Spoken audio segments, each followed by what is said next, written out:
ओम सभी को नमस्ते जी। संध्या स्वाध्याय में हम सब मनसा परिक्रमा के मंत्रों का अवलोकन कर रहे हैं। मनसा परिक्रमा के अंतिम मंत्र का आज हम अवलोकन करेंगे, जो ऊपर की दिशा आकाश की दिशा है। वह परमपिता परमात्मा किस प्रकार हमारी रक्षा कर रहा है।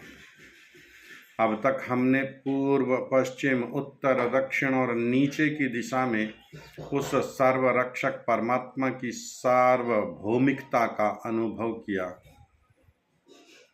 किस प्रकार वह हमारी रक्षा कर रहा है। आइए मंत्र देखते हैं। ओम ऊर्ध्वादिबृहत्पतिरधिपतिः श्वित्रो रक्षिता वर्षामीशावा।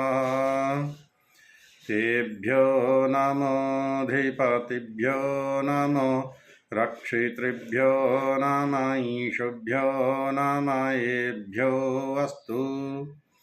योऽस्मान् वेष्टियं वयं विष्मस्तं वोजं भेदद्मः।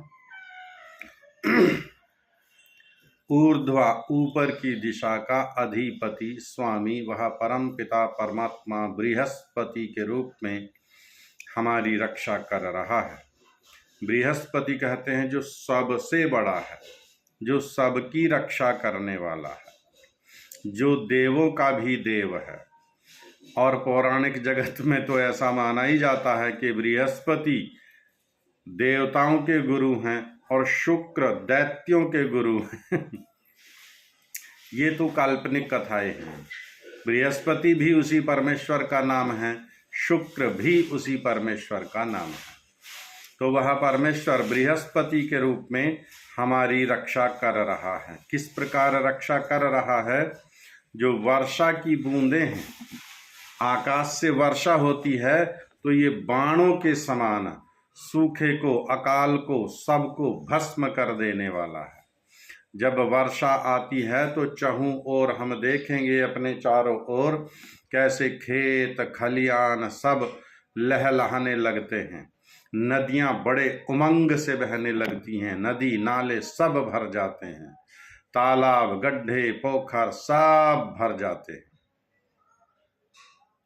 चारों ओर हरियाली छा जाती है।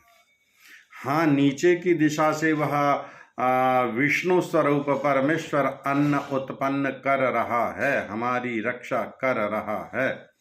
वृक्षों से, वनस्पतियों से, औषधियों से, अन्नों से रक्षा कर रहा है।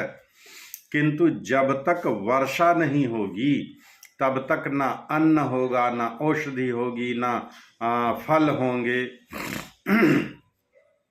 सूखे में तो सब कुछ नष्ट हो जाता है, सूखे में कोई फसल नहीं होती। इसलिए वह परमेश्वर ऊपर से वर्षा की बूंदें डाल करके वर्षा के द्वारा हमारी रक्षा कर रहा। ये वर्षा की बूंदें बाणों के समान ही हमारी रक्षा कर रही है। और वह कैसा है परमेश्वर? श्वित्र। श्वित्र कहते हैं पवित्र को, निर्मल को। वह परमेश्वर कैसा है? शुद्ध स्वरूप ही है, पवित्र ही है। वह कभी मलिन, दूषित, गंदा नहीं होता। हम अपनी अविद्या जानता के कारण प्रातः प्रातः काल क्या करते हैं, अभी हम देखेंगे। बहुत सारे हमारे भाई बंधु जल का लोटा लेंगे और सीधे मंदिर, और वहां पर जाकर के स्नान कराएंगे। किसको? प्रतिमा को, पत्थर को। हाँ, ऐसा कहा जा सकता है भाई, हमारी श्रद्धा है, हमारी आस्था है, लेकिन इसका नाम श्रद्धा भी नहीं है, ये अश्रद्धा ही है। भगवान श्री कृष्ण गीता में लिखते हैं, श्रद्धावान लभते जानम। श्रद्धा से तो ज्ञान की प्राप्ति होती है। वेद भी कहता है श्रद्धा सत्यमाप्यते, श्रद्धा से तो सत्य की प्राप्ति होती है। यहाँ से न ज्ञान की प्राप्ति हो रही, न सत्य की प्राप्ति हो रही। ये तो बुद्धि हमारी मूढ़ बन रही है। तो क्या हुआ? ये अश्रद्धा हुई। ईश्वर को स्नान कराने की आवश्यकता नहीं है, वह पवित्र है, वह शुद्ध है। यदि हमने स्नान नहीं किया है, जल्दी जल्दी स्नान कर लो भाई, आप भी पूजा प्रारंभ होने वाली है। मैं तो कर चुका स्नान। अच्छा, आपने कर लिया तो आप बैठो, मैं स्नान करके आता हूं। मैंने नहीं किया है, मैं अशुद्ध हूं, मैं अपवित्र हूं।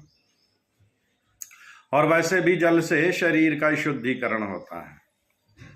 अब वहां शुद्धिकरण किसका है? पत्थर का शुद्धिकरण है तो वह जड़ है। ईश्वर का शुद्धिकरण है तो वह इस मलिनता से सदैव दूर है। वह तो श्वेत्र है, शुद्ध है, पवित्र है और सबको शुद्ध ही करने वाला है। अपना अमृत रूपी ज्ञान देकर वह परम पिता परमात्मा सबको शुद्ध पवित्र करने वाला है। उसकी समस्त रक्षण शक्तियों को हम नमन करते हैं, उसके आधिपत्य को हम स्वीकार करते हैं। वह हमारा गुरु, माता, पिता, आचार्य, न्यायाधीश है। हम उसकी प्रत्येक बात को मानने के लिए तत्पर हैं, सहमत हैं। हम उसकी प्रत्येक बात को स्वीकार करने के लिए तैयार हैं। और यदि हम स्वीकार करेंगे वास्तव में, तो निश्चित रूप से लक्ष्य की ओर आगे बढ़ेंगे। और केवल वचन में रहेगा, केवल शब्द मात्र रहेगा कि हम आपको नमस्कार करते हैं, हम आपको प्रणाम करते हैं। नमस्कार प्रणाम करने का तात्पर्य ही ये है।